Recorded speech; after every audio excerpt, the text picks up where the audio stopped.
દેવભૂમિ દ્વારકાનું જામદેવરિયા ગામ બેટમાં ફેરવાયું છે। ભારે વરસાદના કારણે પાણી ગામમાં ઘૂસી ગયું છે।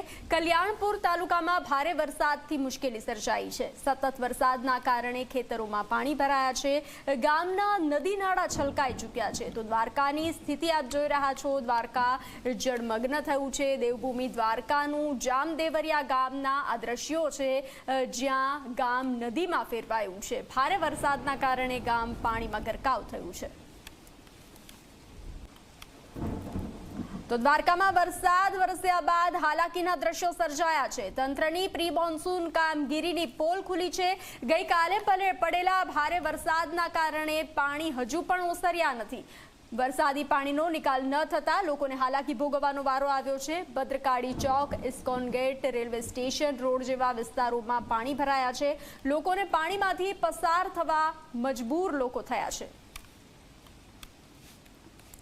ગઈકાલે 5 ઇંચ વરસાદ બાદ આજે વહેલી સવારે 2 ઇંચ જેટલો વરસાદ નોંધાતાની સાથે છે કે તંત્રની પ્રી મોન્સૂન કામગીરી છે તે માત્ર કાગળ પર અને જે તંત્રની પ્રી મોન્સૂન કામગીરી છે તે ખુલ્લી પડતી નજરે પડી રહી છે। હાલ જોઈ શકાય છે કે જે ભદ્રકાળી ચોક વિસ્તાર છે કે જ્યાં હજુ પણ જે વરસાદી પાણી છે તે ઓસર્યા નથી, કારણ કે આ પ્રી મોન્સૂન કામગીરી જે તંત્રએ કરવાની હોય છે તે પણ છે ક્યાંક નિષ્ફળ છે તે તંત્ર લાગી રહ્યું છે।